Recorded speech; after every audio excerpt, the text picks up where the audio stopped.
Hi, my name is Robert Dudzic and I'm the sound designer, producer, composer, and anything what have to do with sound, I am probably do.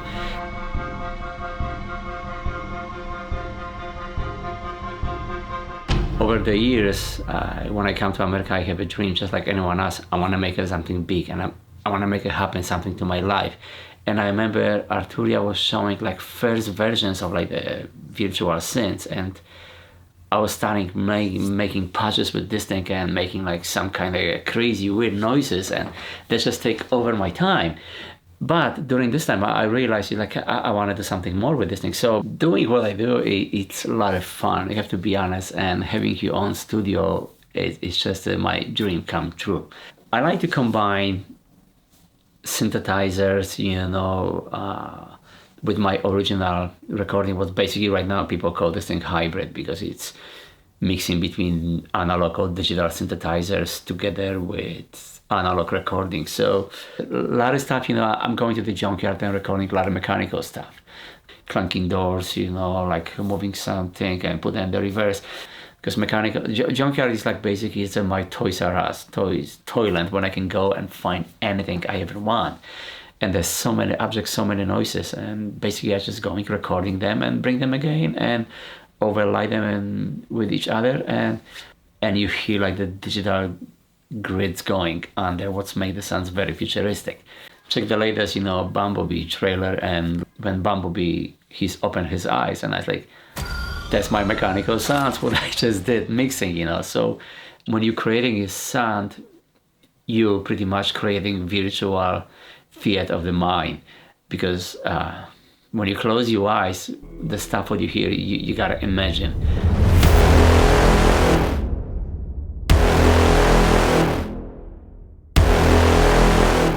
I'll be honest with you, I work on a lot of trailers, from Deadpool lately to Ready Player One, Avengers. The list is pretty big right now, and just to mention them, that they'll be just too boring for your body. You have the idea.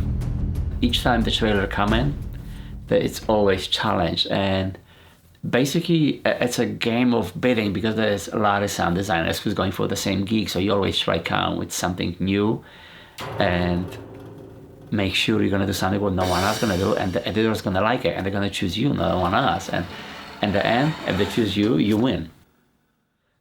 You only have sometimes 30 seconds on TV, 2.5 minutes in the movie theater to grab this person's attention and make sure they're gonna go see the movie. So you really have to step up. Each time I'm doing this thing, I'm challenging myself, and each time my sounds are used in the trailer, I feel like a huge accomplishment. Doing the sound design, when you're getting a lot of requests, sometimes you're getting the editors send a message and say, we're looking for the gun sounds. A guy like Luc Besson, who creating Fifth Element, and he did Valerian, he's very specific, and this is where, for me, like Arturia project become very, very handful, and I was able to creating so many weird drop dive sounds, or like kind of like some weird laser stuff, and overdub them together with distinct live and add some sub kick to add the bigger punch, and combine them and make this sounds really cool. And when I send them, they love the gun sounds. In my studio, I'm using a lot of tools, and be honest with you, it's very unusual way, let's put it this way. Like example, I went to hardware store, I get myself bunch of springs, I get little metal box, and all I did is just add little guitar pickup, like piezo microphones, like another piezo mic inside, little cable plug, and I get myself little spring box will generate so many different sounds, and bringing the samples after and my synthesizers and starting playing with them, I'm able to generating so many cool stuff. So as long as it sounds good to me, and it sounds good and it works, so don't be afraid using and take this idea to yourself. If you like some sounds and if it sounds good to you, just start playing with this thing. Having MiniBrute 2 in studio, it's actually a lot of fun, and all my synthesizers in the studio, they have the purpose. And when I buy them for a reason, because I got a Moog because I know it's a fat bass, and pretty much that's it. I'm not using any other sounds because that's the things what I want. And if I'm using like MiniBrute, I'm using because the dirt and it's very brutal sounds. So they all have their own personal identity inside, and that's the reason why I collect them. And I'm very careful why. I remember my first reaction when I was at the name show, when I saw the MiniBrute 2, I was like, whoa. I look at this thing and I saw the patch bay and it's all new look and how beautiful feel, and the design is like, I want to just starting playing with this thing. So I was watching the presentation and I asked the guy, can I touch this? And he said, yeah, absolutely. So he showed me some stuff as I'm playing. I was like completely blown away. The moment I touch first key and I start move like first fader, the sound just come and it's like evolved so much. And I just know there was so much possibilities. And the guy standing next to me and just starting patching the cables for me. And the sounds like, oh my God, I was like, I need to have this thing. And luckily, I have this today in my studio and it's right here and I absolutely love it.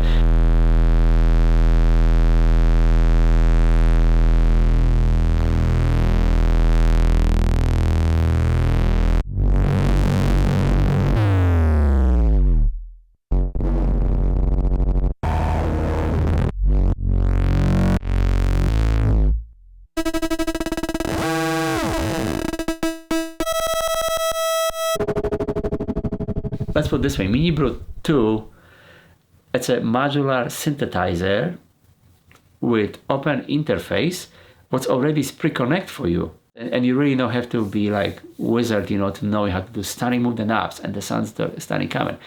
And on top of this, if you want to have more fun, you can put your own modules and effects inside a rack. And at this point, sky is the limit. You basically are able to create any sound you just imagine. What I like about MiniBrute 2, it's the synthesizer have no presets. And each time when I'm turning the power on, when you hit the key, it's element of the surprise. You never know what you're gonna hear, You can bring all your faders to zero and start from the scratch, or just start from the point when you left before. And it's like having brand new instrument in your studio every day, and there's like endless possibility. Playing with MiniBrute is like go like on the journey. You really don't know where you're gonna ending from the starting point, from the first note when you hit.